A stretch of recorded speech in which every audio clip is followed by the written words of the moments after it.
Charlie Hurt with me this morning. Harris is keeping away from Biden because she doesn't want to be associated with him. Will it work?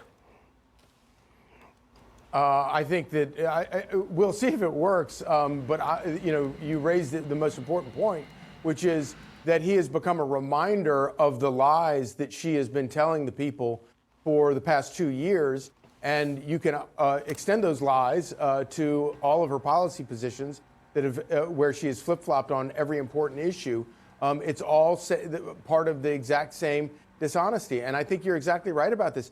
Democrats have absolutely no one to blame for this predicament but themselves. And no Democrat is more responsible for that than Kamala Harris herself, because as you point out, she spent all of this time, she spent years lying to people, claiming that he was perfectly fit.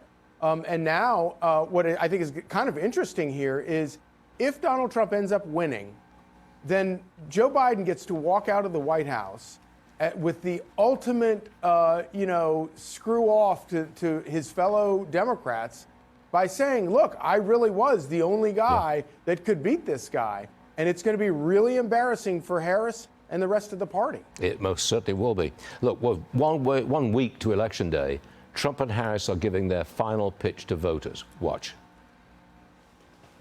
There is an overwhelming call for a fresh start.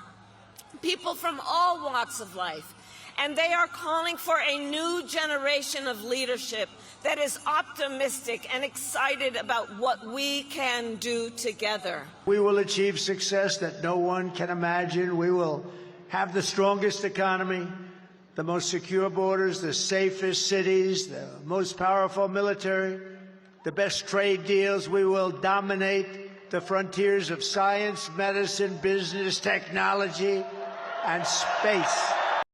All right, Charlie. Yes, we are indeed in the final stretch. I want to know which states you are looking most closely at.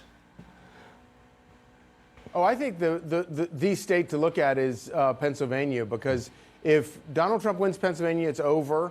If he doesn't, it becomes incredibly difficult for him to win. I think that some of the more traditional Republican states, he's probably in pretty good shape in with, say North Carolina or Georgia, even Arizona. But once you get to that blue wall, and I do think one silver lining about all of this, as miserable as I know a lot of voters are, is that both candidates are actually making very similar arguments. Suddenly, Kamala Harris claims to care about the border. She suddenly seems to care about world peace. She suddenly seems to care about the economy. Now, she has a terrible record on that. But I do take some solace as an American who wants to see the country united and going in a positive direction, that the candidates agree on what we want to have happen in this country. The problem is that one of the candidates has a terrible record on this and no credibility. So I choose to be hopeful about that one aspect of all this. Well, you're looking for the positive, and you found it. That's a good thing to do. I want you to listen to the media panic about the Washington Post decision not to make a presidential endorsement. I see this as, a betrayal of the core principles of the Post, and also a betrayal of the practices and the principles that Bezos himself professed. The absolute malpractice and cowardice of the Washington Post and the legacy of that newspaper in this moment right now is really unspeakable. I'm an associate editor at the Washington Post. On the front page of the Washington Post, just below the newspaper's hallowed name, is the motto we adopted in the middle of the Trump presidency: democracy dies in darkness. The decision to not endorse in this election, the most consequential in our nation's history, is abominable. I'd call that a panic. And by the way, Charlie, USA Today also announced they're not going to give an endorsement. Now, is this bad for Harris?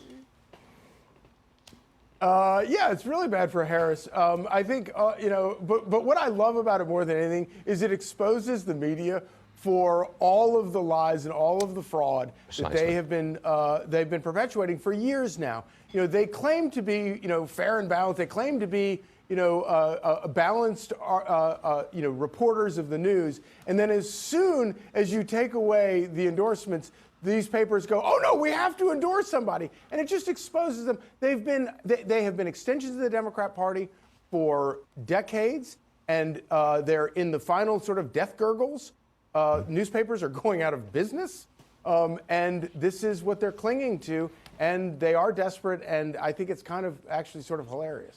Charlie, you're having far too much fun, but aren't we all? Charlie Heard, everyone. He's a good man. Indeed. See you again soon.